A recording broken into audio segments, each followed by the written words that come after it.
निकाल लागणं गरजेचं आहे अध्यक्ष महोदय. सन्मान्य अध्यक्ष महोदय, सन्मान्य ज्येष्ठ सदस्य राम कदम साहेबांनी घाटकोपर मधल्या डिफेन्सच्या जमिनीवरच्या झोपडपट्ट्यांचा पुनर्विकास हा एक प्रश्न उपस्थित केलेला आहे. या लक्षवेधीच्या मसुद्यामध्ये जरी तो समाविष्ट नसला तरी त्याचं साधर्म्य आता ज्या प्रश्नाचं मी लक्षवेधीचं उत्तर देतोय त्या संबंधातच आहे, कारण ही डिफेन्सची वायुसेनेची जागा आहे आणि ती संरक्षण दलाची जागा आहे.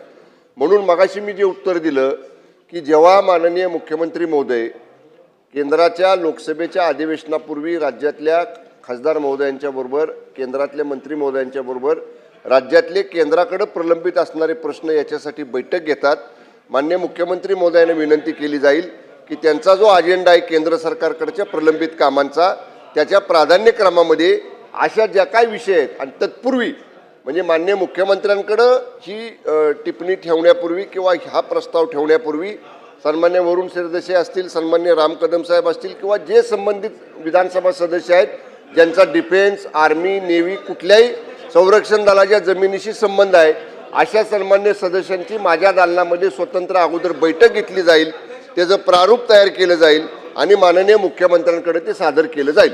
सन्माननीय आदित्य ठाकरे. अध्यक्ष महोदय, हा एक महत्त्वाचा विषय मला वाटतं सगळेच सन्मान्य सदस्य ह्याच्यावर म्हणत आहेत आणि मुंबईचे अनेक सन्मान्य सदस्यांना ना आम्हाला आमचं जो काही याच्यावर सांगणं आहे ते सांगायला लागेल. मी मुख्यमंत्री महोदयांना विनंती करेन की जेव्हा ते केंद्र सरकारला भेटायला जातील, कारण कुठच्याही पक्षाचं सरकार असो, केंद्र आणि राज्य सरकार ही एक संस्था आहे, त्याच्यात एक सांगड असणं गरजेचं आहे. अनेक मतदारसंघांमध्ये असे विषय, जसं माझ्या मतदारसंघामध्ये महाकाली नावाचं तिथे एक रिडेव्हलपमेंट चालू होतं. 17 वर्ष ती अडकलेली आहे, कारण तिकडे खालती ती झोपडपट्टी आहे, मागे अर्धवट घरं बनून तयार आहेत आणि ते झाल्यानंतर देखील नेव्हीची NOC आली नाही का, तर तिथे एक त्यांचा नेव्हल बेस आहे.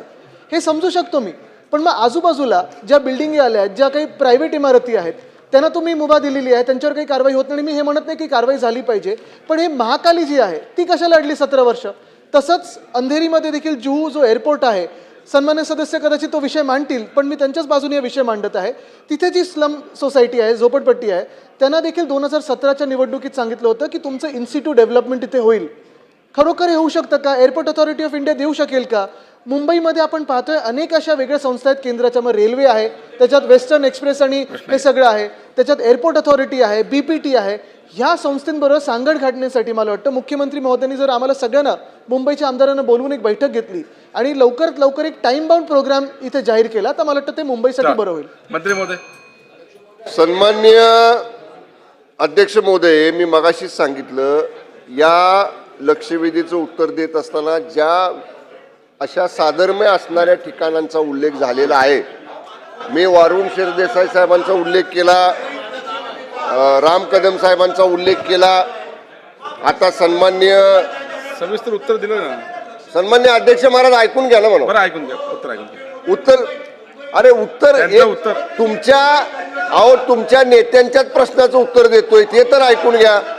त्यांचं ऐकून घे, त्यांच्या प्रश्नाचं उत्तर ऐका ना. बोला मंत्री महोदय, नको देऊ का प्रश्न उत्तर? बोला आपण मंत्री महोदय बोला. तर त्यांच्या प्रश्नाचं उत्तर देतो, तुम्ही ऐकून अरे घेत नाही. बोला, आपण बसा, तुम्हाला संधी देतो, बसा, बोला मंत्री महोदय. आता तुमच्याच नेत्यांच्या प्रश्नाचं उत्तर देतोय ते ऐकून घ्या. नाही समाधान झालं तर अध्यक्ष सांगतील ना काय सांगायचं ते.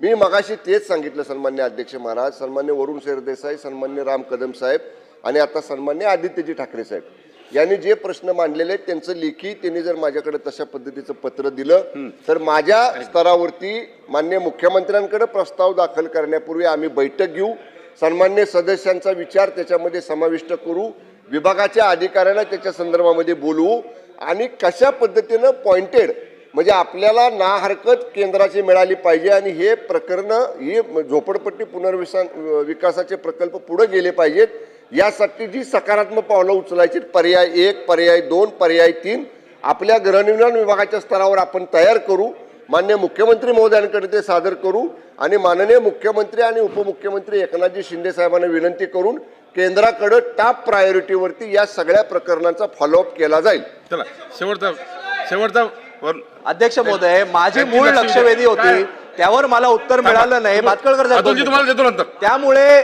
मी जे मी जो प्रश्न विचारलेला होता की जे छापील उत्तर होतं तेच त्यांनी मला दिलं. मी समजू शकतो की त्यांना ब्रीफिंग तेवढंच झालं असेल. त्यांनी पण आता अध्यक्ष बैठक महोदय, लावण्याचं मला सांगितलंय. ह्याच्या पुढे नाही 2 मिनिटं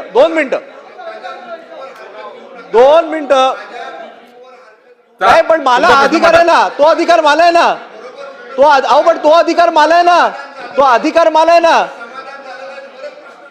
हो, पण जरा. तो अधिकार मला आहे ना, चला तो वरुणजी, अधिकार प्रश्न विचारा. मला आहे ना, प्रश्न मंत्री विचारा. महोदय, तो अधिकार त्यांना सांगा ना. अहो, मला प्रश्न विचारा, प्रश्न बघा, विचारा. माझं म्हणणं काय आहे, मी ब्रीफिंगवर का हरकत घेतली हे सुद्धा सांगतो.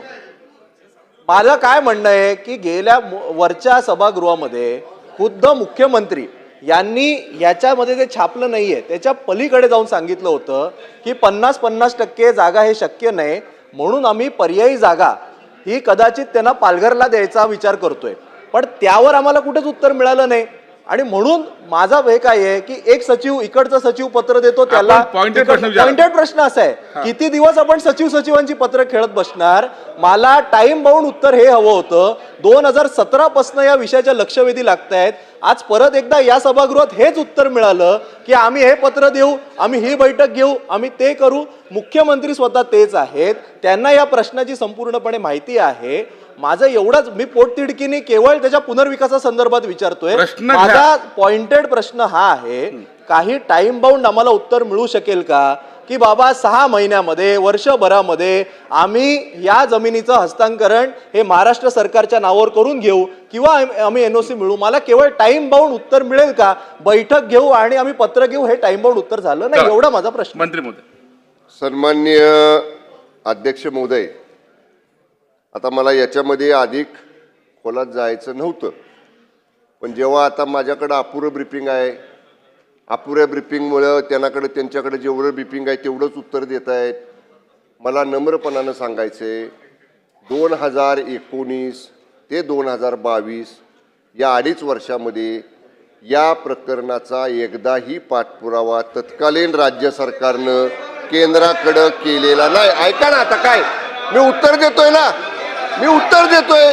तुम्ही काय म्हणला, तुम्ही उत्तर काय घ्या, म्हणला, शांत बसा. उत्तर घ्या, उत्तर घ्या. ह्यांनी उत्तर घ्या. काय विचारलं, नाही, उत्तर ह्यांनी घ्या. काय विचारलं, अरे ह्यांनी काय विचारलं. आदित्यजी